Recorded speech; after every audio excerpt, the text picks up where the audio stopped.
screen. Kate is also on the line here, and she'll be able to moderate any questions you might have or anything like that. So Kate, you might want to add the presentation a couple times through as we go, but again, we'll share that out with a folder and everything like that. Anything you got, Kate? Nope. I'll just keep me. If I see people join, I would just add the presentation again. Okay. As we get going here, hopefully if you all had office hours, so can you see my slides now? Yes. Okay. If you had office hours earlier, hopefully that went well. And if you have them coming up, I wish you all luck. What we're going to look at is project-based learning. And I think that this is a really good time. We both think this is a really good time to kind of revisit this if you've already been doing it in your classrooms in some aspect, as we endeavor down the road of online learning and distance learning and all those different names you want to come up with it, just as some refreshers and to give everybody some resources that we could be looking at. If you go and do a quick search on project-based learning, you will come up with a cajillion different things that you could do, and so we stayed pretty close to AJ Giuliani, and then PBL works with the Bucks Institute of Education with a lot of our resources. But you could go down, you could find 100 different blogs on project-based learning over the years, and you could find some things that go into the need for it now. As recently as I think March 12th, there was a pretty good article that came out that talked about the need and importance for it. So we're going to get kind of into that. So, and if you've done any of our different things, and I don't have a dog, so it's ironic that I really thought this was funny, but if you ask my wife, I ask her every day for us getting a dog. But I sent this to Kate, looking at day 7 at home, the dog's looking at me like, see, this is why I chew the furniture. I don't know about any of you, but I am starting to feel the burn of being, inside a lot. Luckily, it's nice out, and if you have children or you don't have children, we're going to go outside after Connor gets up from a nap and enjoy the outdoors a little bit in the sunshine. So this is a good quote that if you haven't read anything from AJ Giuliani, he is extraordinary. I think that he's got a really good blog and he's got some good podcasts. The PBL Playbook, which I have a copy of here, has a lot of different good quotes, but I like this one, that mastery is the goal, learning is the habit. And if you actually click on this, anything that's in the slideshow is just about clickable. But he has a really great website that goes along with the book. And even if you don't have the book and you want to look at anything, there's different things that are by chapter that have videos, and then they have different articles and research that you go by. If you have the book, it's a lot better. And if you want to borrow my book, I'm sure I can send it to you via snail mail. But it's also a link on Amazon, and every once in a while, if you subscribe to any of his stuff, he'll give out free things, free books. I really enjoy his style of writing, but I think this is a really great way of looking at this. That learning is the habit, and by doing stuff with project-based learning, that learning becomes the habit. This is also something that he puts in one of his things, and I think this is just a good perspective. If you get 1% better each day for 1 year, you end up 37 times better by the time you're done. And I think that is really great perspective to be thinking about, and as we all continue to try to help our students grow, but ourselves grow as well. So in looking at the difference between, because a lot of times I hear project-based learning is just nothing but a bunch of projects.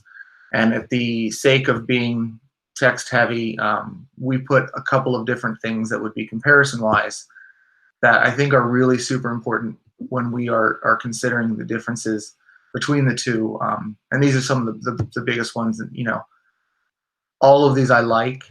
I really like the fact that students have choice in project-based learning, where most times they have very minimal choices. You may give them 2 or 3 choices in a project, whereas project-based learning is designed upon, and around driving questions, and giving the kids that freedom to come up with what they want to learn about or what they want to do, and how that impacts their lives. Another big thing with it is it's relevant to their students' lives and future. It hopefully closely resembles real work that they could be doing in the real world. And for us at the high school, this is extraordinarily important. And as we all have gone, down the path of getting our kids post high school ready, whether that be college or the industry, this is a really great way to help them become proximate to things that are going on, proximate to things that are important to them, and giving them some of those different options. So what is project-based learning? So this is a short 4.5-minute video that we're not going to watch through this, but it's by a guy named John Spencer, who also co-writes with H.A. Giuliani a lot, and it goes into some of his path of why he became an educator, and then why project-based learning is important to him, and to beliefs of why it's important for any and all of our students. But according to the Buck Institute for Education, these are 7 requirements that help become project-based learning what it truly is. It brings in a challenging problem or question, and a lot of times that is something that's important to the student. And I think that is a big difference from traditional projects, where we have projects that we think are important to our standards or our curriculum. And many times they are very important to them, but this is something that is important to them. It provides opportunity for sustained inquiry, and I can't imagine a better time to give our kids the opportunity for inquiry. As right now we're looking at April 14th, and that date may change, it may not. But as we look to plan what we want to do in the future with our students, and getting them either reviewing material and dabbling in new, this is a perfect time for sustained inquiry. It's authentic. It gives the students voice and choice. It provides reflection, which is a super important one in everything that we do. And as I've been in many of your classrooms or planned with many of you, a lot of you really focus on reflection, whether that be a video, that be blogging, that be a number of different things. That reflection is super important. And then critique and revision, and then a public product that can be put out there. So that's a very 2-minute overview of project-based learning and some of the different things. That video actually is, like, if you have 4 minutes, it's not bad. It's a good, engaging 4-minute video. And then with this here, H.A. Giuliani, this is again a clickable link that it will take you to his blog site. And again, if you have not read anything with H.A. Giuliani, I would highly encourage it. What the link is to is, what does project-based learning look in a high school classroom? And it gives some really great examples of what this has looked like in all places all over the country. And I know in talking with Kate to different things, it's hard to show, what are really great examples. And I think some of these examples in here are really, really great examples. And we'll get into some other ones later. But that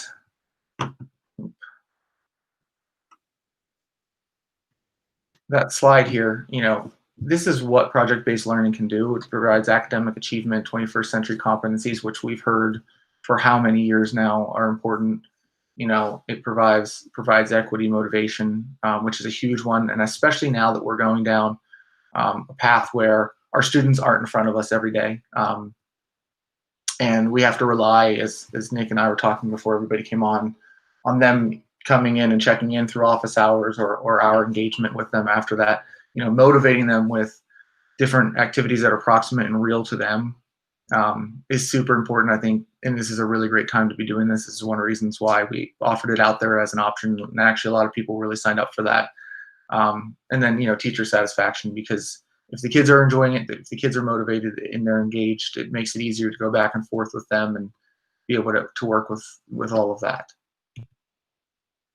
So the Rubik's Cube, that is, how do I begin? And if you've done PBL before, this could be a review. If you're like, what, I just didn't really do it before because I didn't have time to get into it, or I just didn't really see a whole lot of good examples or opportunities for that.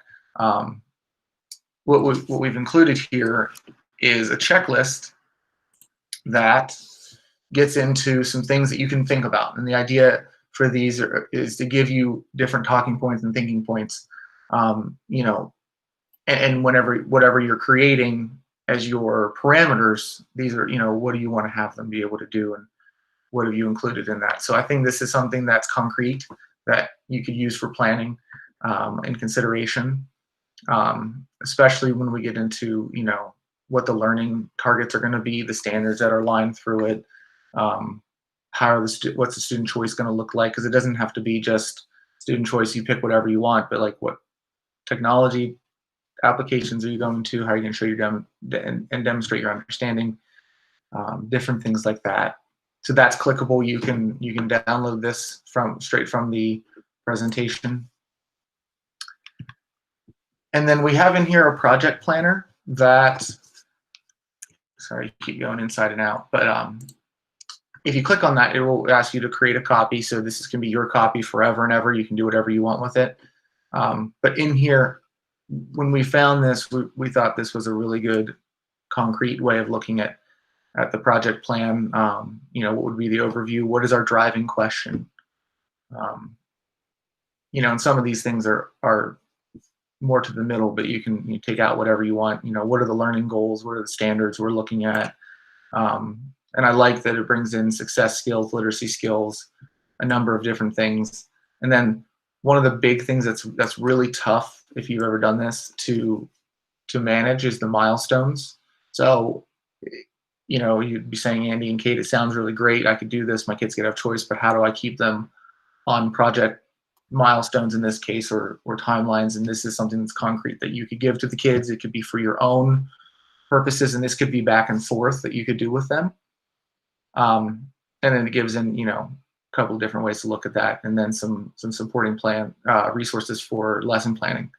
So one of the goals we wanted to have through this session was to give you things that you could be dangerous with and walk away with. Kate, are we doing all right? Yes. Okay. So feel free to use that, take a copy. It will be yours forever and ever. And right now, you know, we're sitting down kind of a holding pattern on what assessment and grades are going to look like and everything like that. But with anything with project-based learning,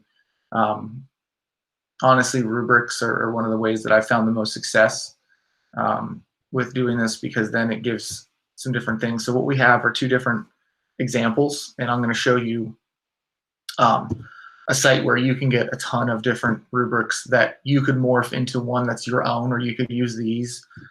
The idea of all of this is so that you have options and things that you can walk away with, that you don't have to recreate every part of the wheel. But, you know, these rubrics are pretty simple, that have, you know, alignment with different things. So this is one that is on creativity and innovation, you know, identifying sources of information, you know, originality, value, style, a lot of things that we may have done. And what I like about this format is if you wanted to digitize this and put it into your Canvas, you could pretty simply by, you know, just kind of taking what they have here and adapting it for your needs. And then, you know, before we get into a pretty in-depth site that I'd highly encourage you to get into, here are just some PBL ideas around the 4 content areas. And these are just some topic ideas we're going to get into, where you can actually see, you know, what a lesson plan would look like, what the rubrics would be to attach to it and stuff like that. But here are some different things you can have, you know, especially for math, tiny house project, Moneyball project, things that that could be really interesting to us, to me, and our kids as well.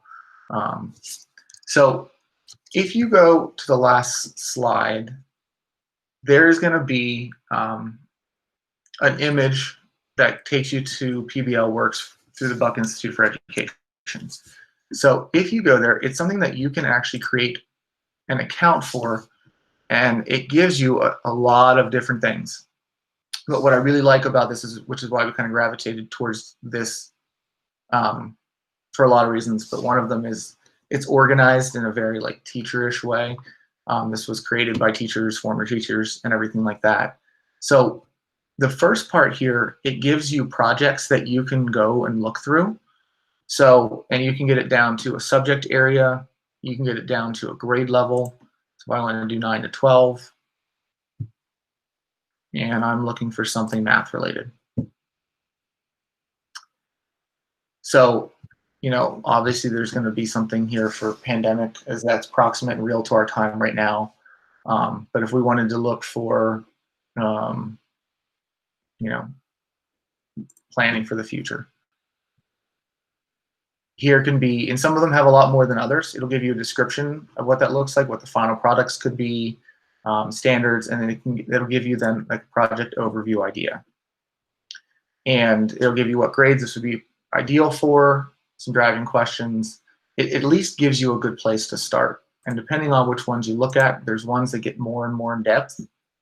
So if we went into pandemic, you know, it'll give you an overview again here, but there's other ones that will give us, get one here. My computer is super slow. So if we went and found something for ELA, you'll see here, like there's a lot, some of them have a lot more project files that go along with it. And then you can have editable project rubrics, different things like that. So I click here, you know, here would be one that would be specific to this project. I think that's super helpful. The other thing that they have in there is some project planner things that you can use for yourself. That's where I got the project planner from there, as well as a couple of different resources, you know, that get into rubrics, strategy guides, handouts, project videos, articles, a number of different things. I think this is an absolutely terrific resource, and I know that my cousin is a teacher down in Virginia, and they have adopted PBL Works as what they do for the basis of everything. He's in a magnet school in Arlington, and this is something they've based a lot of their curriculum around. Kate, are we doing all right? Do we have any questions? Not right now, but yeah, Anything you want to add? Because we're running to the end here. I just think the one checklist that you have, like the pink one. Oh, yep. Yep, I think that's like one of the best places to start because, you know, project-based learning is so overwhelming at first when you think about it, and it kind of breaks it down into simple places to start and like certain concise, super important things to think about. So it's a really good starting point. I know, like, as someone, I get overwhelmed by lots of text, or I get overwhelmed by lots of information at one time, and this kind of just breaks it down nicely into like the more important parts.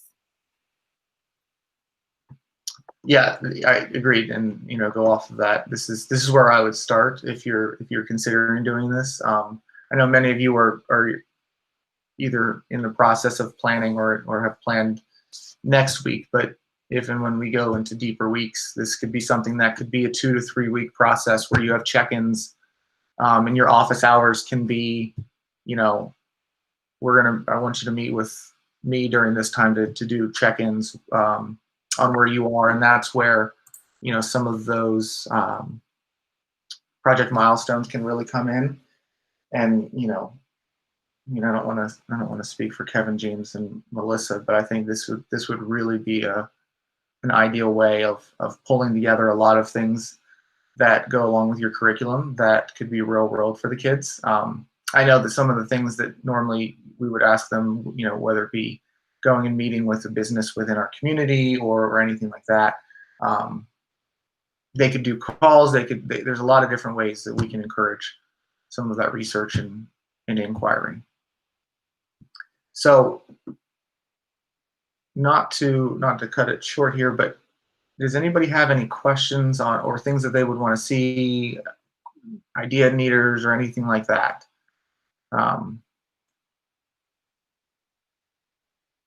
Or anything you'd like to share to the good of the group?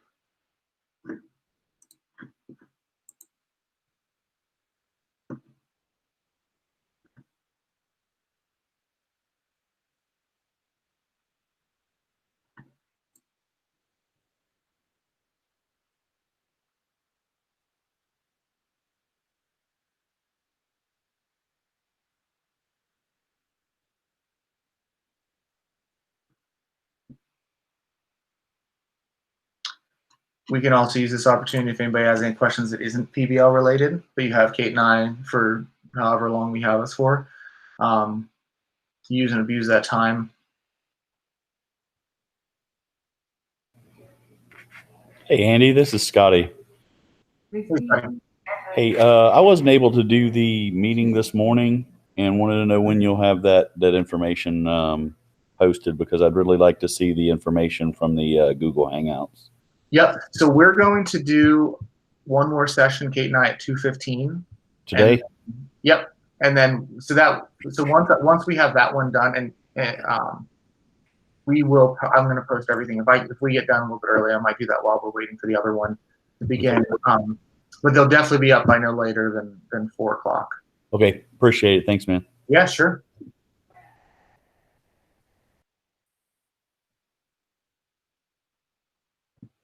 Coach Lawrence, I decided to change venues for you. Figured you've seen a different room in my house again.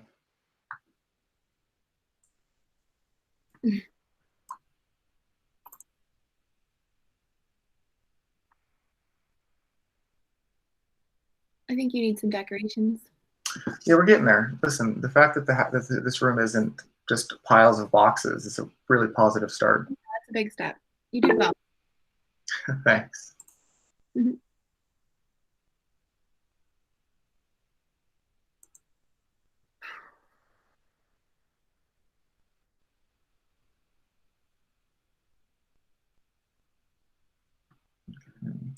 Trying to go through the chat.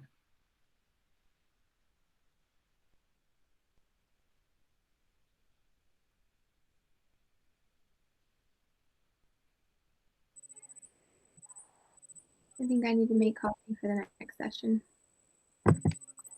Yeah, I'm gonna go do that as well, I think, at some point.